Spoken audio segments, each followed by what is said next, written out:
Hello बच्चों, स्वागत है आप सभी लोगों का क्रेस्ट फोरम पर। तो आज मैं आप सब लोगों को मिलवाने वाला हूं जीत यादव से। और ये जितेंद्र यादव इनका नाम है। UP RVNL Anpara thermal power project मतलब थर्मल पावर प्लांट में ये जेई है और ये बहुत मेहनत से मिलता है। तो आज मैं आपको बताऊंगा कि जैसे ये यूपी आरवीएनएल के जितने भी पावर स्टेशन है, ओबरा, परिछा, हरदुआगंज, जवाहरपुर, अनपरा, तो ये अनपरा में इस समय एट प्रेजेंट जेई है और बताएंगे कि किस तरीके से जॉब वहां पर काम काम होता है, क्या चल रहा है और आगे यूपीपीसीएल की वैकेंसी को लेके और आपकी जेई की प्रिपरेशन में क्या बात ध्यान रखनी चाहिए वो मैं आप लोगों को बताऊंगा। तो आ जाइए जितेंद्र। और एक सबसे मजे की चीज, आ जाइए, एक सबसे मजे की चीज कि ये प्रयागराज से आए हैं और मिलने आए हैं। सबसे पहली चीज तो टाइम निकाला, थैंक यू आपका। थैंक यू सर, ठीक थैंक यू है, सर। बताइए बच्चों को कि कैसे प्रिपरेशन करनी चाहिए और क्या काम है मतलब वहां पे। ये ये लीजिए, आप पहन लीजिए। हेलो एवरीवन, आई एम जीत और सॉरी। नहीं, इसको आप ऐसा ये कर।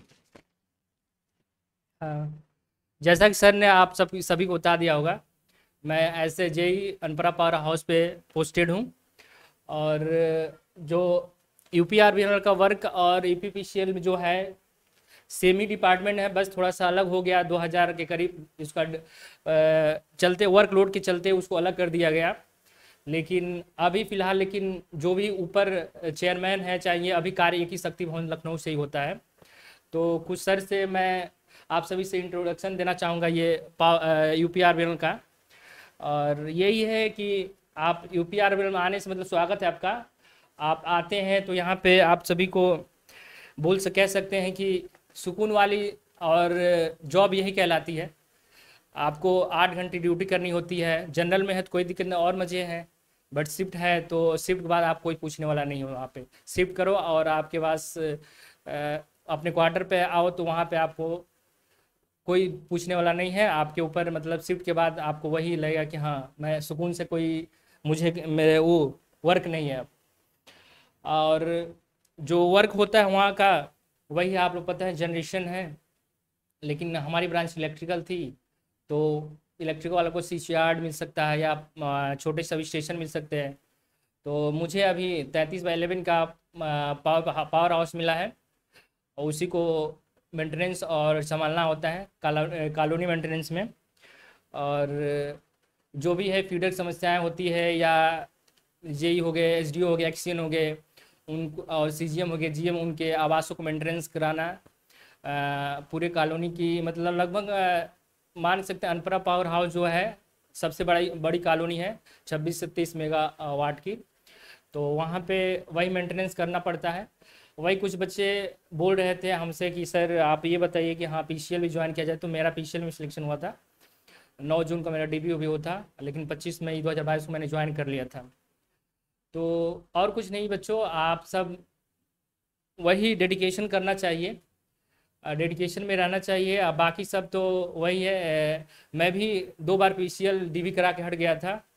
स्टार्टिंग फर्स्ट आफ्टर कॉलेज मैं जब कोचिंग ज्वाइन किया था, तो पहले ही अटेम्प्ट में मैं डीबी तक पहुंच गया था। बट वही है, डीबी के बाद 2-4 नंबर बढ़ते हैं, सेकंड कट ऑफ आती है, उसके बाद मैं नहीं हो पाया था। फिर मुझ पे ये नहीं था कि हाँ मुझे करना है या नहीं करना है, हुआ नहीं हुआ, मैं सेकंड अटेम्प्ट में मैं लग गया था। और जो भी है सर का मैं प्रीवियस ईयर क्वेश्चन में सॉल्व किया हूँ, सर से यही बस यही है कि प्रीवियस ईयर क्वेश्चन में सॉल्व करता था तो मैं एक एक्यूरेसी चेक कर लेता था कि हाँ कहाँ तक पहुँचा है। तो मुझे कॉन्फिडेंस था, आत्मविश्वास था कि चलो ठीक है कहीं ना कहीं होगा। बट जो भी है, जैसे पीसीएल और ये आरबीएल में यही अंतर है कि थोड़ा सा पीसीएल के आजकल की टफ नौकरी मानी जा रही है। बस वही है, क्या बोलते हैं कि आपको जो बोलते हैं ना सुकून, सुकून नहीं रहता है। आपको हमेशा 24 आवर्स अलर्ट रहना पड़ता है। आजकल समस्या है वही वसूली का है, आजकल उतना प्रेशर आ रहे हैं। तो वही है। और जो बच्चे गए हैं पीसीएल में आरबीएनएल छोड़ के, कुछ लोग तो ज्वाइन कर लिए हैं, कुछ लोग फिर से आना चाहते हैं आरबीएनएल में। अच्छा, तो यही समस्या है मतलब अभी। इन ऑल सुकून ज्यादा है आरवीएनएल हाँ में। हाँ बिल्कुल sir. Time to time job है, शिफ्ट कैसे क्या टाइमिंग रहती है? शिफ्ट का टाइमिंग सर ये होता है आपका 8 घंटे का होता है। यदि आप नाइट पर जाती है तो 54 आवर्स का 54 आवर्स का आपको रेस्ट मिलता है। ठीक है। तो अच्छा, ये क्या कहते हैं,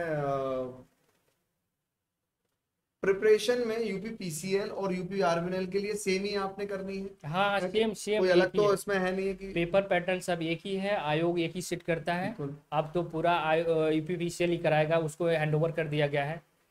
तो जो भी पैटर्न सेट हो रहे हैं, जो नए नए सब्जेक्ट आ रहे हैं, आप उन सब पे फोकस करें। तो इसमें अभी अभी ये धरना प्रदर्शन हुआ था, इसमें यूपी आरबीएनएल वाले भी शामिल थे हाँ, यूपी पीसीएल के साथ सब में। सब। तो क्या आपको आगे देख के क्या स्टूडेंट्स को बोलना चाहेंगे कि प्राइवेट को लेके जल्दी से जल्दी नौकरी लगा लो, ये कहना चाहोगे, या फिर क्या कहना चाहोगे कि ये आगे क्या स्थिति बनेगी प्राइवेट, दोनों के बारे में बताइएगा, यूपी पीसीएल और बच्चे आप सभी उस पर फोकस अभी ना करें। आप लोग पहले आप सिलेक्शन ले लें, हाँ। उसके बाद आने के बाद आप लोग को पता चलेगा जो भी क्या कंडीशन है नहीं है। नहीं, आप हो इसीलिए मैं पूछ रहा हूँ क्योंकि आपको ज्यादा बेहतर स्थिति पता होगी। ठीक है, अब ये गवर्नमेंट का है पॉलिसी, हमेशा ये 10-15 साल से चला आ रहा है।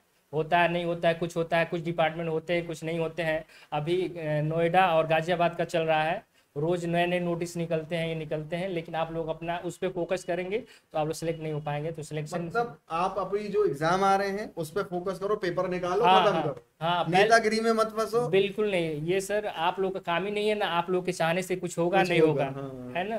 तो वही आप फोकस तो अभी कीजिए। नेक्स्ट वैकेंसी कब तक एक्सपेक्ट कर लोगे? वही सर, ये सितंबर अक्टूबर तक में भी।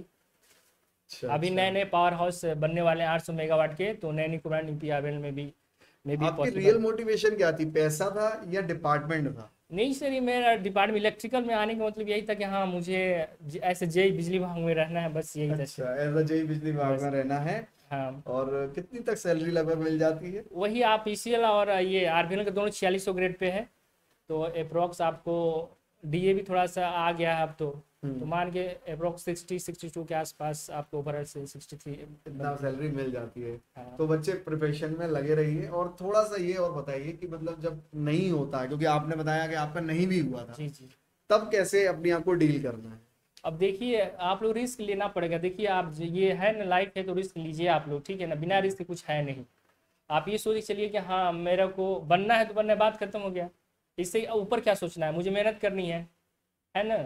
अब लाइफ है तो रिस्क लीजिए, एक बार रिस्क लेकर देखिए, मजा आएगा, जिंदगी मजा आएगा, बहुत मजा आएगा। रिस्क लेके देखिए। अच्छा, कभी कभी बच्चों की फाइनेंशियल कंडीशन भी हाँ हाँ नहीं होती, तो मतलब उन्हें यूट्यूब कितना चलाना है, हाँ। ये सब चीजें थोड़ा सा बताइए कि। देखिए, मैं तो ये बोलता हूँ कि आप लोग यदि आप यूपी बिजली विभाग में आना चाहते हैं तो आप सबसे पहले डिप्लोमा की पूरे एकदम A to Z बुकें पढ़ लीजिए। उसके बाद आप जो भी है क्या बोलते हैं, अपने एक्यूरेसी प्रैक्टिस पे लगे रहिए और करते रहिए, एक ना एक सिलेक्शन पक्का होगा सर। प्रीवियस ईयर पेपर्स को जरूर करना चाहिए, ये जरूर बताइए। ये सर मेरा ये स्ट्रॉन्ग पॉइंट था सर। अच्छा। मैं ये भी बता दूं सर, मैं बुक पढ़ने से पहले मैं देख लेता था कि हाँ क्या क्या पूछा है, कहाँ से पूछा है, एग्जामिनर कहाँ आगे पूछ सकता है सर। तो एक कॉन्फिडेंस रहता है, हाँ यहाँ से पूछ रहा है तो इसको मस्त पढ़ना है। तो स्मार्ट स्टडी ऐसे होती है कि आप थोड़ा आगे एनालाइज करके फिर से पढ़ने, तो एक मोटिवेशन नहीं आता कि यार क्या है, क्या पढ़ने आएगा कि नहीं बिल्कुल, है। यही मतलब यही पैटर्न मैं भी फॉलो करता हूँ अपने हाँ। पढ़ाने में, कि जो टॉपिक्स आ रहे हैं उन्हें अवॉइड करो। सेम मेरा सर डिप्लोमा में था। मैं पहले प्रीवियस ईयर एग्जाम खत्म होने के बाद 10 दिन के अंदर पूरा पढ़ लेता था कि आखिर में एग्जामिनर क्या क्या पूछ रहा है पिछले 10-15 साल में।